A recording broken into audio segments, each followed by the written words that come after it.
Hey everyone, welcome or welcome back here to my channel where I play PineHut Zoo. My name is Nissa and today we're gonna build our final habitat here in PineHut Zoo, which is gonna be the Giant Panda habitat. And funny enough, I didn't really think about before I started to think about what I wanted to say in this voiceover, that this was also the animal I ended with in my last zoo, which were Future Life Asia. So, since I just went over everything about the animal, which again, it is one of my favorite animals, but since I just talked a lot about it, I didn't feel like just repeating myself. I will, however, both have a link to the other video if you want to see this other video, because I will refer it a lot in this video then. And I will also still have the link to animania.bio, their site about the Giant Panda, where my information would have come from if I had chosen to just make this normal video that I would have done otherwise. But instead I thought it would be fun to focus about this difference in how zoos does things, and especially since here last Wednesday I think I made the bear habitat where I talked about the history. Again, I recommend that video if you have the stomach for it. It can be a little tough to get through, because the history about zoos isn't just kids going to the zoo and having a wonderful Sunday. It is very cruel for the animals, and I tried not to make it too bad, but there is a bit of tough things going on there. So I clearly did something completely different in this zoo than I did in Future Life Asia, and I want to talk about what is different about the habitats and why they are different. And besides that, this is also the last habitat, so therefore I thought it would be a nice little bow to have on it. Before I get too much into it, I just want to mention it's getting colder and my dad just been sick and I have a little scratchy in my throat. I feel otherwise okay and fine, but it's just if you hear something on my voice today, it might be that. But yeah, let's get into it. And let's start about talking about these two zoos I will directly compare today, and that is of course here PineHut Zoo and Future Life Asia. As I talked about, when I make a Future Life Zoo, and I know a lot of you guys are new on my channel, and welcome, you are so welcomed here, but you may not have heard about my Future Life projects. They are not made like zoos. They wouldn't be open to the public. They are more like we gonna find a lot of investors with money and they can go and see where their money goes. But the thing is that we place it somewhere in the world. The last one was in Asia, and it's about then bringing animals back to Asia. It could come from circus, it could come from zoos around the world. Bring them back to Asia and try to release them to the wild, or if not, then breed new individuals that we then could release to the wild. Therefore, you're not allowed to sell any animals or anything like that, and all of your money would come for these donations from wealthy people around the world. So therefore, it's important that it's pretty, and it's important that it match the nature of the animals so they can get used to the environment they are going out to live in later in their life. And if you want to see that zoo, it is Future Life Asia. I have a playlist on my channel with it, a whole playlist. It's a quite big zoo, as big of a zoo that my computer could handle anyway. So if you have the time to watch a completely new zoo and you want to, then it's there for you, of course. But PineHut Zoo, where we are now, are more like this historical evolution of zoos, which I have talked about previously in other speedballs here on this playlist where you are now. But it could be really much like for instance here, that we originally only had the maybe only 1 or 2 giant pandas that lived inside of the house, and then later about post World War II, where people decided that maybe we should research the animal and see why some of them don't reproduce in captivity, which have a lot to do with welfare. And a lot of animals in zoos back then didn't even see the sun ever. So therefore, later on, you would start to figure out, okay, how could we put them outside then, and how would it work? And you wouldn't have money to just build these massive, beautiful habitats and start over. This would take years to get the funds for, so you would start with some animals and then other animals would have to wait. And I remember growing up in the 90s and 2000s, there was still a lot of animals in zoos here in Denmark and other countries I visited, where the animals just... You could see a clear difference with the animals that had gotten this welfare treatment and the animals that hadn't. I remember, for instance, the lions in a specific zoo we visited, where we never wanted to see the lions because the lion had like a little corner, and that was that. So therefore, I feel like it's something that, even though it was back in the 50s where you started to make these changes, it took so much time, and some zoos probably still aren't quite there yet. So that's what I really wanted to show up here.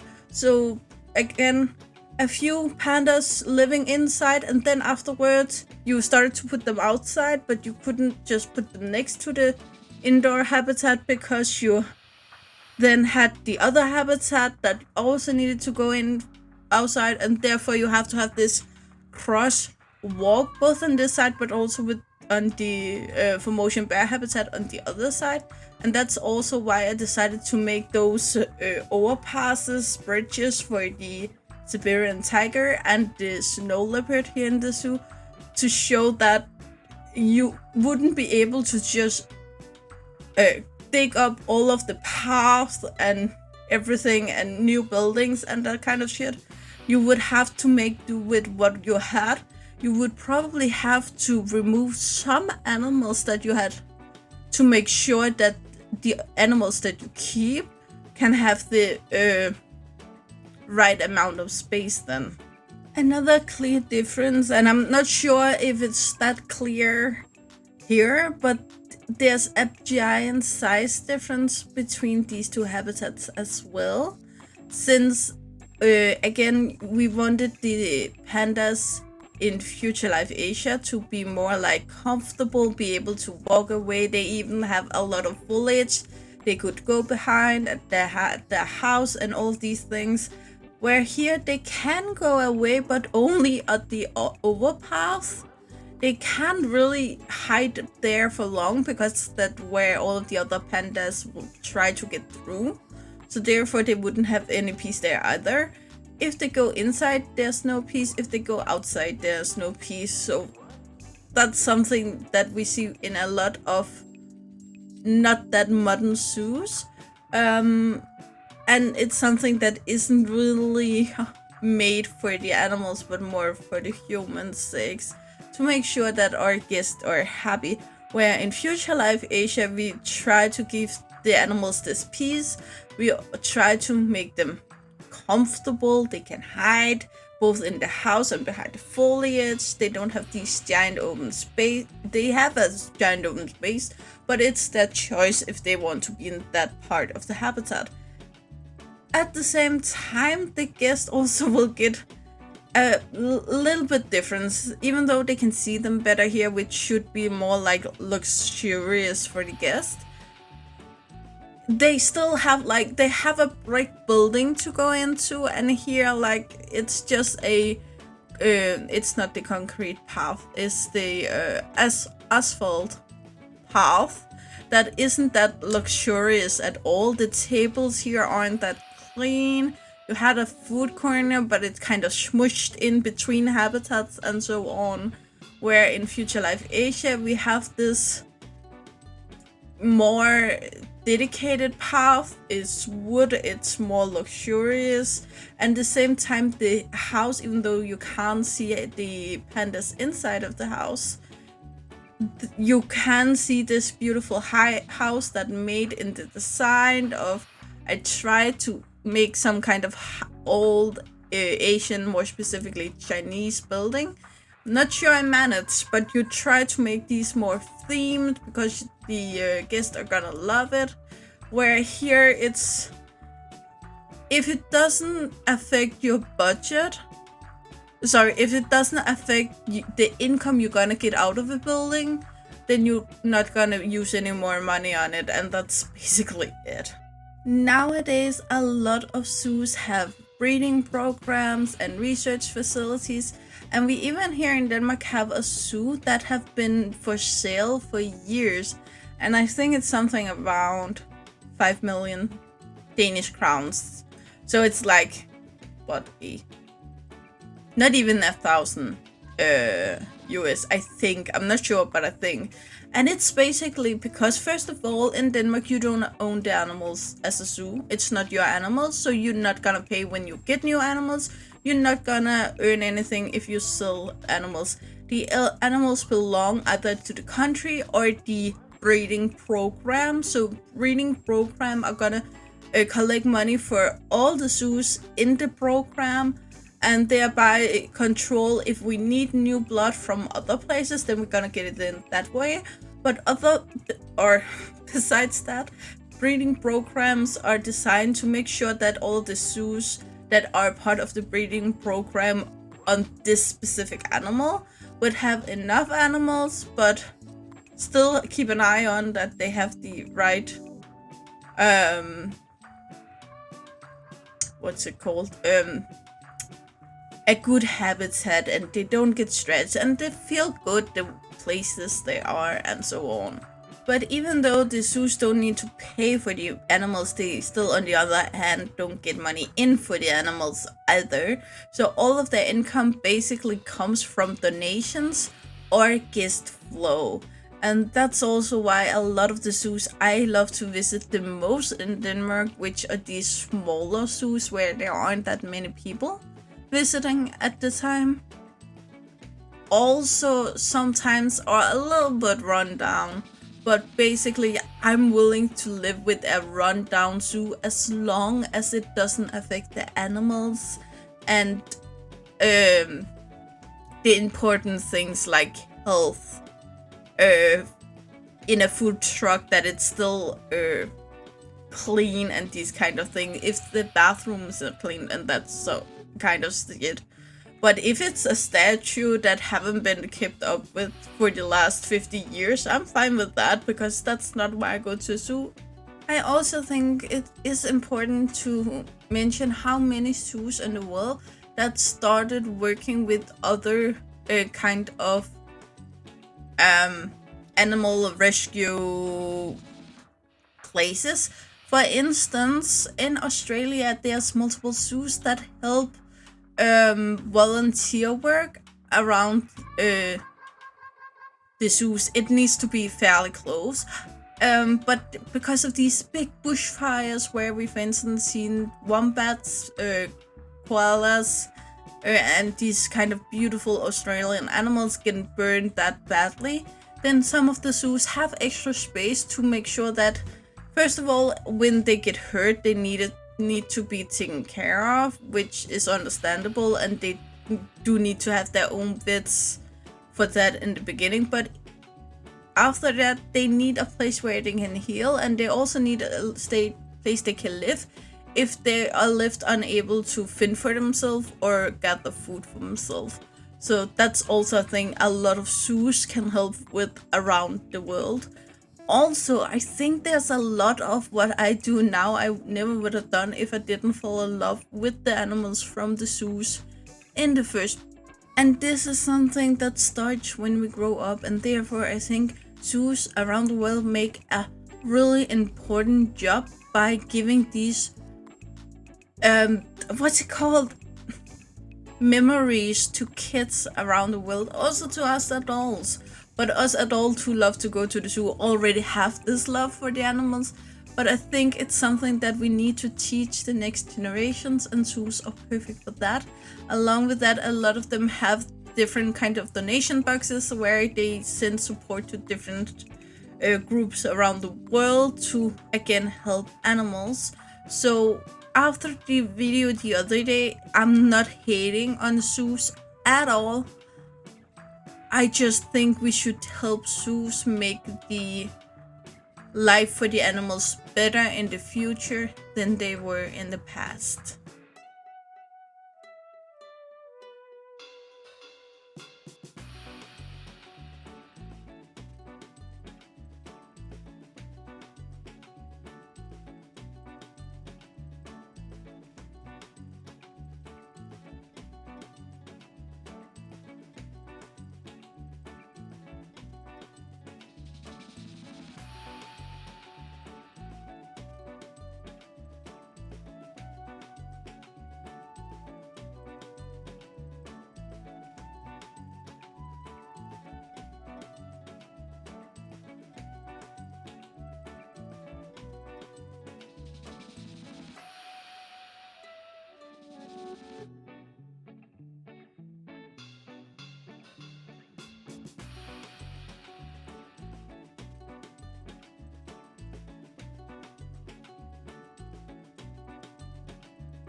Okay guys, that's all for today, and that's all from this zoo.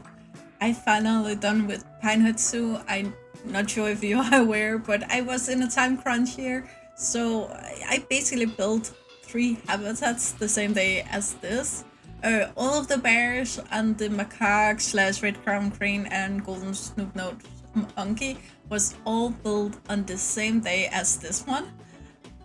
And I was a little bit stressed, but I really liked the result. So yeah, I hope you like it too. That, however, isn't the last video on the zoo because I made a final zoo tour. I wasn't able to make it live, of course, but it is recorded and it will be up soon, so you can go watch that if you want to, of course, and say goodbye to the zoo with me. Anyway guys, that's where I leave you today, so you know the drill. Like, subscribe and turn on the bell notification so you know the next time I upload a video. I really hope to see you again at the comments below or in the next video. Bye guys!